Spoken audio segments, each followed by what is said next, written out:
Our next citizen of courage is a shy girl, but it turns out she's also a very tough girl. Melissa Sorn was just 9 years old when she became the victim of a crime in South Bay. A registered sex offender tried to abduct Melissa, but there's no way she was going to let that happen. And later, when she faced her attacker in court, she rose above her disability and her shyness and sent him to prison. My name is Melissa Sorn.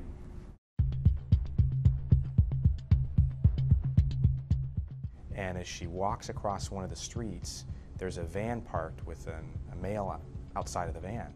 This man, he was standing right there. Then he grabbed me and pulled me into the car. According to Melissa, shut the door. It was a sliding door on this white van.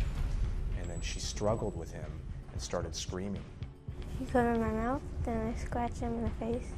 And bit this stranger, which was a very large individual, much, much larger than Melissa. What were you thinking at that moment?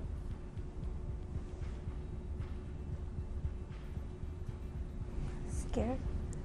Ultimately, she was able to get away, and the man jumped in the front driver's seat and then fled the scene. One of the things that turned out to be vitally important in this case, and in solving this case, was that Melissa scratched this man, and part of that man's DNA was on her fingers. A couple months later, they got a hit, who ironically is a registered sex offender. So police ultimately solved this crime based on Melissa's actions in saving, in my opinion, her own life, and in ultimately scratching this individual.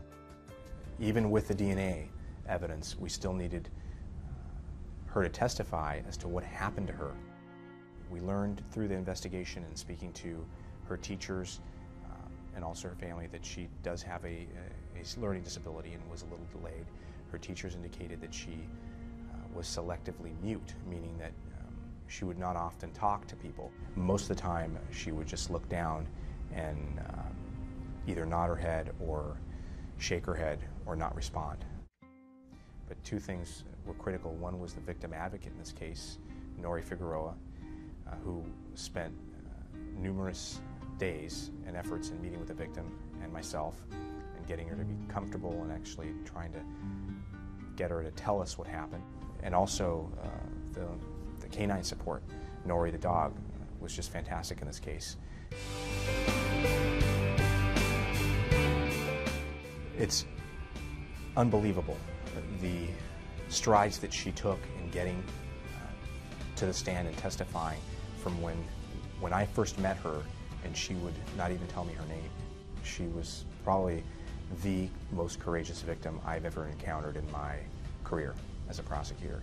If it weren't for her courage in fighting back, in screaming, in yelling, in trying to get away, in running to school, in scratching this individual, this case would never have been solved.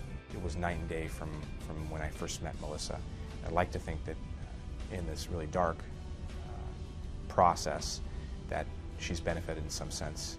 My name is Melissa Sorn, and I'm a citizen of courage. Melissa's Courage, San Diego County is a safer place, and a sex offender is serving 20 years in state prison.